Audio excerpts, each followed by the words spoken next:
Bismillahirrahmanirrahim. Sekarang kita berada di tampilan awal Adobe Photoshop. Oke teman-teman, di sini saya menggunakan Adobe Photoshop CC 2020.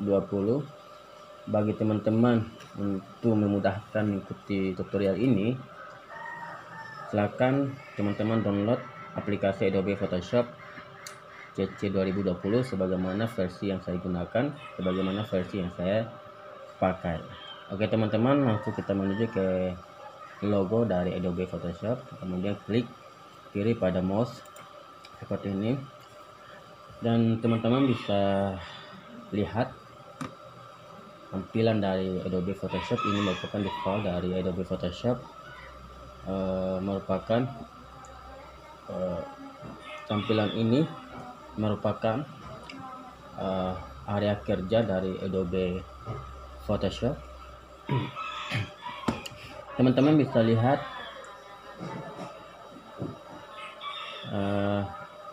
di dashboard ini itu masih kelihatan kosong ya. Kenapa? Karena belum ada lembar kerja atau kanvas.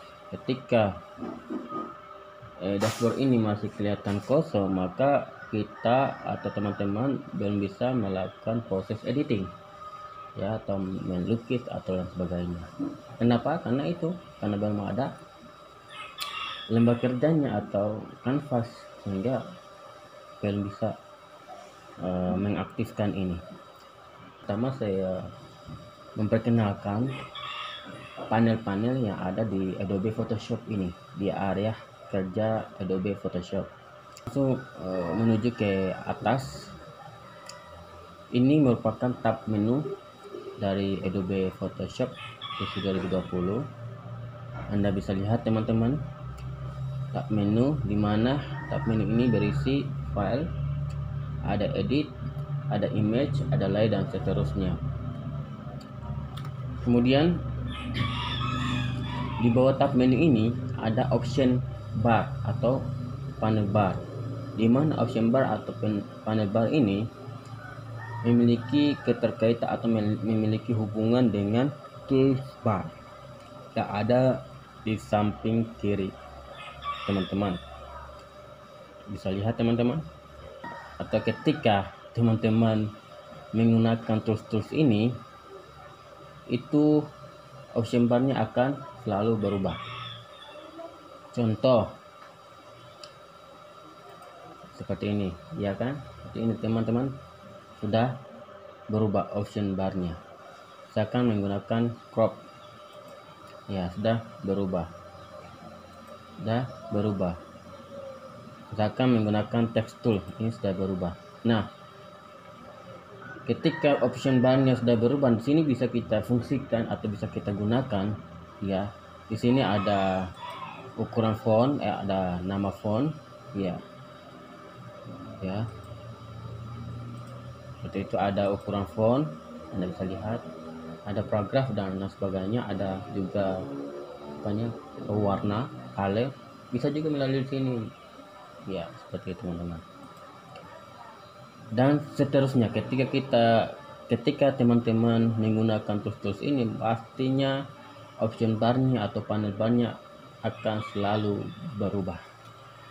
Seperti itu teman-teman. Nah, teman-teman juga perlu ketahui bahwa panel ini bisa dipindahkan, terserah teman-teman. Apakah teman-teman memindahkan di sebelah kanan ya, apakah teman-teman ingin pindahkan posisinya di tengah dari dashboard Adobe Photoshop. Nah, contoh, coba kita pindahkan ini seperti ini teman-teman. Bisa juga pindahkan posisinya di tengah seperti ini teman-teman, bisa juga di kiri teman-teman. Jadi saya lebih suka di kiri karena memang bawaannya seperti itu ya. Oke, seperti itu teman-teman. Kita langsung beralih ke tampilan palet bar di bagian kanan teman-teman. Nah, di sini tampilan palet bar, Anda bisa lihat di sini ada karakter, ada paragraf, ada layer, ada channel, ada layer, ada character, ada paragraph. Ya seperti itu teman-teman ya. Nah, tampilan-tampilan yang ada di bar ini itu berasal dari isi menu window. Contoh, coba kita buka, coba kita klik ya. Nah, sini sudah di checklist ya, ada tanda checklist. Coba perhatikan teman-teman. Nah, di sini ada tanda checklist 2 ya. Nah, yang tanda checklist ini artinya bahwa fiturnya sudah tampil di palet bar yang ada di sebelah kanan teman-teman. Yang ini misalkan karakter, yang ini paragraf, yang ini layer, yang ini ya, seperti itu teman-teman. Nah, coba kita hilangkan semuanya teman-teman. Kita seperti ini. Nah, ini sudah kosong ya, sudah hilang. Nah, tampilan dari palet bar yang ada di sebelah kanan.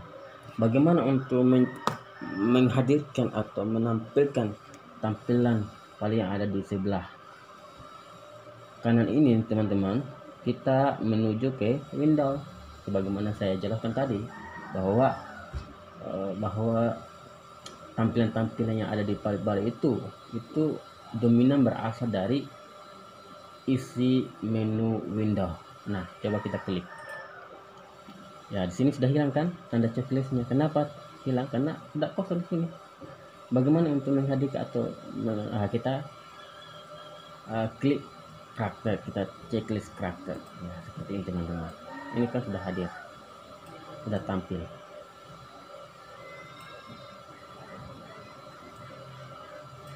Baik teman-teman, dan seterusnya. Itu terserah teman-teman. Ini secara manual, terserah kita, keinginan kita bagaimana ya, keinginan teman-teman seperti apa, mau tampilkan apa gradient, mungkin teman-teman mau tampilkan navigator atau lain sebagainya, atau paragraf dan sebagainya, dan atau langsung bisa melalui WordPress ya, WordPress bahasa Inggrisnya seperti itu teman-teman.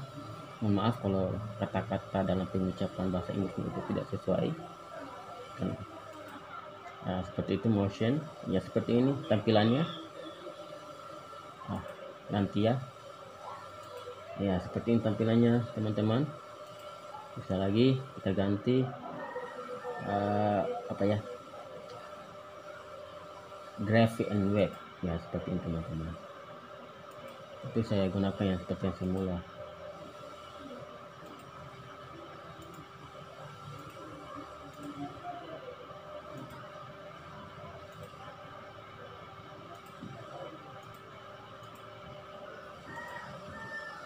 Langkah saya tidak suka, jadi saya hilangkan teman-teman.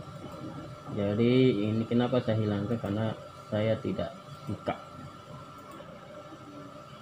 terlalu banyak nih, saya hanya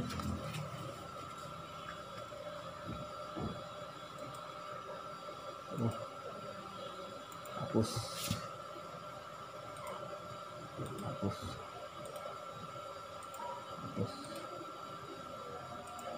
Oke, kita hadirkan dulu layer karena ini penting sekali teman-teman, layers. Oke, seperti ini teman-teman, dengan channels. Nah, seperti ini teman-teman, dan seperti itu teman-teman, ketika ingin menampilkan, kita untuk menampilkan tampilan yang ada di panel bar yang ada di sebelah kanan, langsung kita ke menu window. Jadi posisi dari tab menu itu ada di atas, option barnya ada di bawah tab menu, dan tools barnya itu ada di samping kiri teman-teman. Oke, jadi di sini juga saya akan membuat ya, sekarang kita menuju untuk membuat lembar kerja atau kanvas, sehingga dengan adanya kanvas atau lembar kerja ini teman-teman bisa untuk melakukan proses editing. atau mungkin teman-teman melukis atau mungkin melakukan desain grafis atau ya seperti itu ya teman-teman ya. Untuk cara membuatnya langsung ke file, menu file. Nah di sini ada new, ada open, ada open smart object, open recent. Nah new ini apa? New itu untuk membuat lembar kerja. Jadi caranya ada dua, melalui klik kiri pada mouse atau Ctrl N pada keyboard ya bisa. Open ini apa? Open itu adalah membuka untuk mengambil file yang ada di komputer, ada yang penyimpanan di file-file kita yang ada di komputer. Dengan mungkin ingin masukkan gambar yang ingin kita edit, tinggal klik open atau Ctrl O pada keyboard seperti itu. Contoh ya seperti ini teman-teman. Nah ini saya akan membuat lembar kerja atau kanvas atau template ya.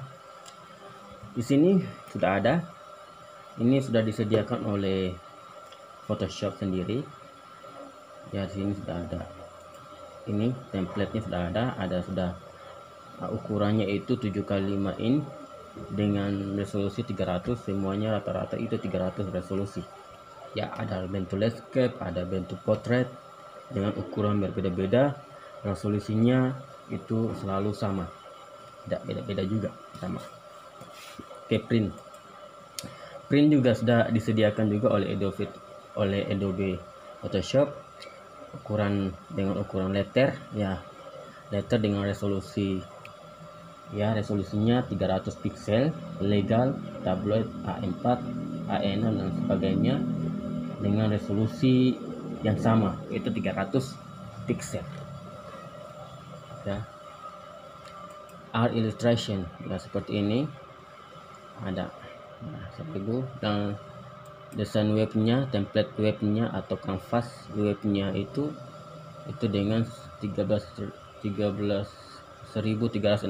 kali 768 pixel dengan resolusi 72 pixel. Kenapa 72 ya seperti itu ya. Kembali ke artbook. Nah di sini saya misalkan saya membuat kanvas dengan ukuran 1000 kali 1000 pixel dengan resolusi 300 pixel.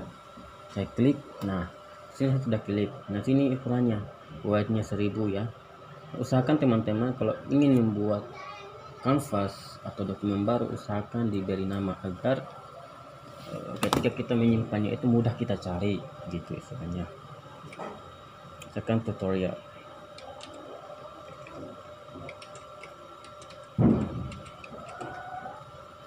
Satu. Nah ini sudah diberi ukuran width-nya 1000, height-nya 1000. Pastinya teman-teman sudah tahu apa itu width, apa itu height ya, tidak perlu lagi diartikan. Nah resolusinya itu sekitar 300. Oke teman-teman, juga bisa perhatikan sini ada color mode ya, sini ada RGB, ada CMYK ya. Jadi mungkin saya akan menjelaskan apa itu RGB. Biasanya RGB itu sering digunakan untuk pada layar monitor ya. Jadi kenapa RGB digunakan di layar monitor? Karena memang warna itu selalu cerah, makanya selalu menggunakan format warna RGB ya. Biasa di game-game itu selalu menggunakan itu warna RGB ya. Jadi keperluan jadi warna RGB itu ada untuk keperluan digital elektronik ya, seperti itu yang saya pahami.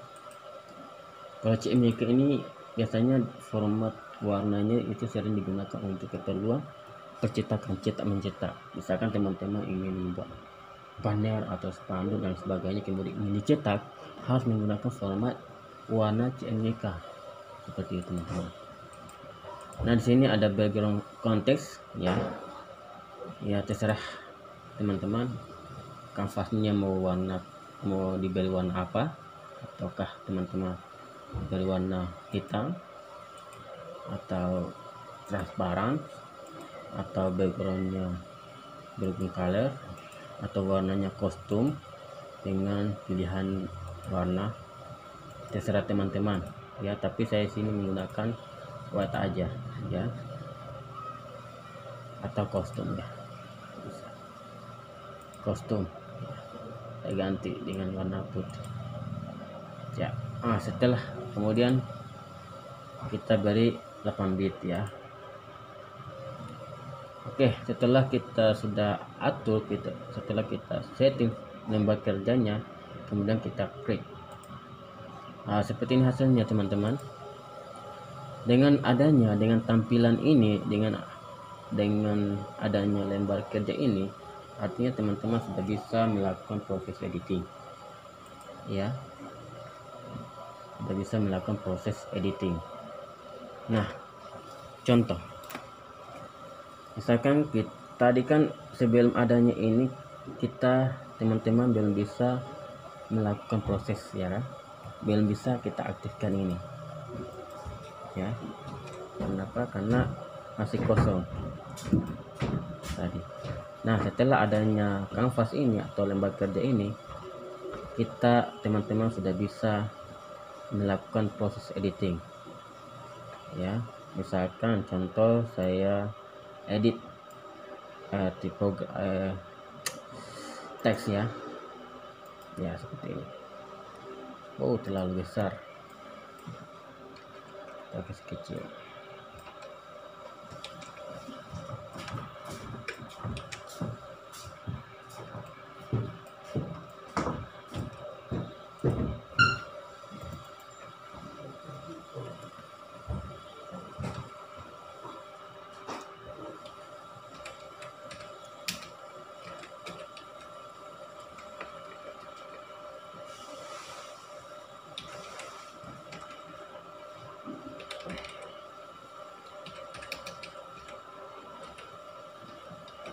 Ya seperti ini teman-teman,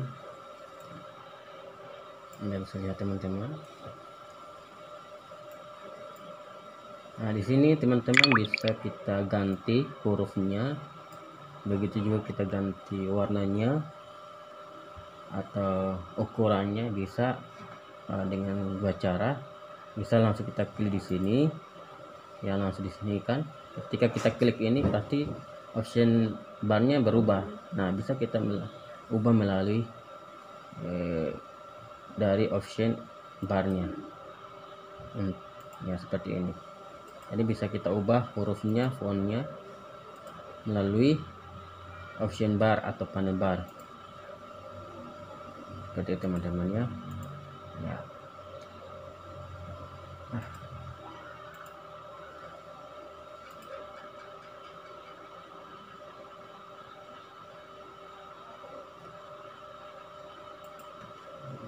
Warnanya misalkan ini.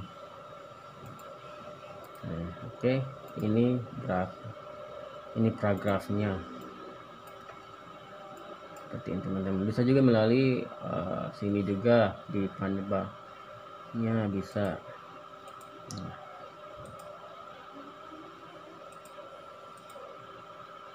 Seperti ini teman-teman ya, seperti ini. Jadi seperti ini teman-teman. Jadi ketika kita aktifkan tools text ini, maka di layer juga muncul ya, ini ya. Jadi layer ini adalah kumpulan dari objek-objek yang kita buat ya, objek yang kita buat ini, objek yang kita buat tadi, yang ketika misalkan kita ini masukkan retang tool ya, shape ya, seperti ini. Kemudian saya ganti warnanya ya, seperti ini.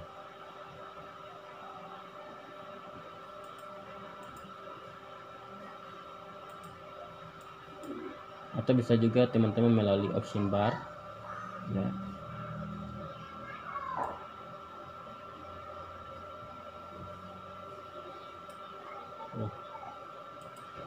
Seperti ini teman-teman, bisa ya. Ini adalah kumpulan dari objek-objek yang ada di layar. Jadi ketika kita fungsikan tools ini, kemudian masukkan di sini, maka dia akan tampil di layar. Ya, bagaimana cara untuk menghilangkan? Bisa. Jadi klik tanda mata pada layar untuk menghilangkan ya, seperti ini.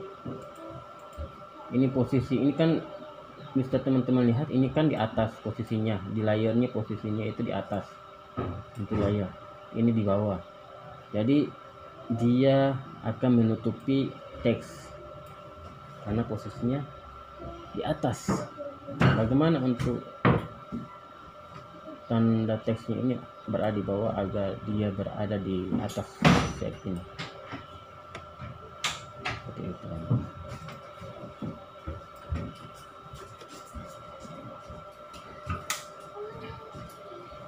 Hal kita ketahui pertama-tama adalah panel-panel yang ada di Adobe Photoshop, yaitu menu yang ada di Adobe Photoshop, kemudian option bar atau panel bar, di mana option bar atau panel bar ini memiliki keterkaitan atau hubungan dengan toolbar.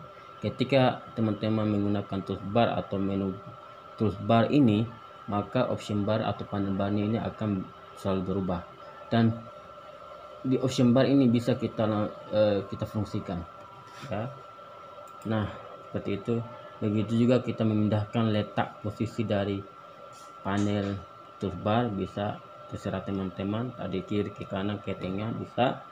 Kemudian juga bisa men-setting atau menampilkan panel-panel yang ada di sebelah kanan teman-teman, dimana tampilan-tampilannya itu berasal dari isi window, dari menu window, seperti itu. Kemudian cara membuat dokumen, caranya ya seperti tadi, klik file, nah seperti ini. Sehingga dengan adanya lembar kerja ini, teman-teman sudah bisa melakukan proses editing seperti itu. Oke, setelah kita sudah membuat, teman-teman, setelah kita membuat proyek seperti ini ya, kemudian kita simpan hasil kerja teman-teman. Caranya untuk menyimpan hasil kerja teman-teman yaitu ya menuju ke menu file. Nah, ini sudah aktif kan, kemudian save as, save ya, kemudian save on komputer. Ubah formatnya menjadi JPG, JPEG, nah, seperti ini. Kemudian simpan, save, kemudian klik OK. Nah, ini hasilnya teman-teman ya. Jadi seperti itu teman-teman proyek yang kita buat. Semoga video tutorial ini bisa bermanfaat bagi teman-teman. Jangan lupa like, komen, dan subscribe, dan tekan tombol loncengnya agar teman-teman bisa mendapati video terupdate dari channel Sahabat E612. Terima kasih.